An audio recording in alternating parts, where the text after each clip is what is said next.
Starlink एक basically satellite based internet service है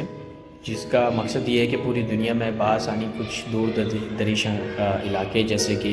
पाकिस्तान में बलूचिस्तान है, वज़ीरिस्तान है या डिफरेंट एरियाज़ हैं, वहाँ पे इंटरनेट की फरहमी बासानी बनाई जा सके। इसके लिए कोई केबल की ज़रूरत नहीं होती, किसी मोबाइल इंटरनेट की ज़रूरत नहीं होती और ये इस तरह से इजीली बासानी इंटरनेट जो है वो सैटेलाइट के थ्रू इस तरह के इलाकों में, पसमानदा इलाकों ख़ास तौर पे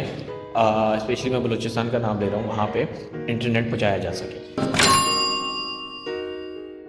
पाकिस्तान में कैसे काम करेगी, ये एक अच्छा सवाल है, क्योंकि पाकिस्तान में ज़्यादातर अगर आप देखें तो हम लोग या तो डिपेंडेंट हैं मोबाइल इंटरनेट सर्विस के, या फिर डिपेंडेंसी है हमारी फाइबर ऑप्टिक के थ्रू, केबल के थ्रू। लेकिन केबल काफ़ी जो है वो एक्सपेंसिव पड़ती है और इस तरह के दूर दरेश अंदाज़ों इलाके जो हैं उन तक पहुंच नहीं पाती, तो ये एक चैलेंज है थोड़ा सा। जी, बारिशों की अगर मैं बात करूं तो देखिए, जब मौसम बदलता है तो बिल्कुल थोड़ा सा इफेक्ट पड़ता है स्टारलिंक पे, लेकिन इसका आसान हल है। वो ये हल है कि स्टारलिंक की जो एक मोबाइल एप्लीकेशन है और जो उसके ट्रांसमीटर रिसीवर होते हैं, आई मीन का ट्रांसमीटर तो खुद इटसेल्फ एक सैटेलाइट होती है, छोटी सैटेलाइट होती है, तो इसलिए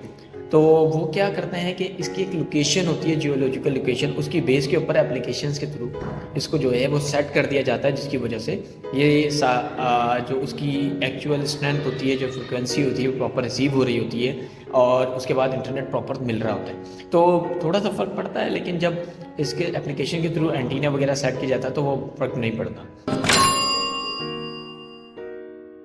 बिल्कुल इसका बिजली से बहुत अच्छा ताल्लुक़ है, लेकिन लोड शेडिंग से तो मैं ये नहीं कहूँगा कि ताल्लुक़ नहीं है। देखें, इसके जो एडाप्टर हैं वो बिल्कुल नॉर्मल वाईफाई एडाप्टर की तरह ही हैं, तो उसमें आप यूपीएस जनरेटर या किसी के थ्रू भी उसको चला सकते हैं। और लाज़मी सी बात है, कहते हैं ना, ज़रूरत ईजाद की माँ है, तो कोई ना कोई ऐसे सोल्यूशन निकल ही आएंगे जब ये पाकिस्तान में प्रॉपर लॉन्च हो जाएगी। तो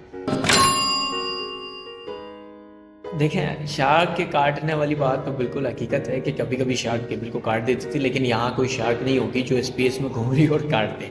लेकिन अच्छी बात यह है कि जो स्टारलिंक की सैटेलाइट है वो 500 से 1200 किलोमीटर के जो है ज़मीन से ऊपर होती है, उसके करीब मैदान में होती है, क्योंकि स्टेशनरी सैटेलाइट जो होती है, बड़ी सैटेलाइट, वो 36,000 किलोमीटर तक दूर होती है। तो ये एक थोड़ा सा चैलेंज हो जाता है, लेकिन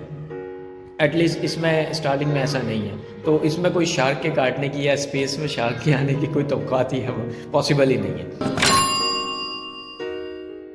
फायरवॉल का स्टारलिंक पर देखिए बिल्कुल फ़र्क पड़ सकता है, क्योंकि इंटरनेट सर्विसेज जो है वो, क्योंकि हम डायरेक्टली जो स्टारलिंक से ले रहे हैं, हम सैटेलाइट इंटरनेट लेंगे तो हमें कोई फ़र्क नहीं पड़ता। ख़ासतौर पे जो मीडिया चैनल है, जब वो आपको पता होगा, जब आप ट्रांसमिशन करते हैं, आप लिंक देते हैं, तो उसमें इस चीज़ से कोई फ़र्क नहीं पड़ता। तो फायरवॉल से आई डोंट थिंक सो कि कोई फ़र्क पड़ेगा। हाँ, ये बात अलग है कि किसी अपने पर्टिकुलर एज पर अगर फायरवॉल लगा दी जाए कि जहाँ ट्रांसमीटर है और उसके बाद फायरवॉल लगा दी जाए, वो तो फिर एक अपनी पर्सनल फायरवॉल है।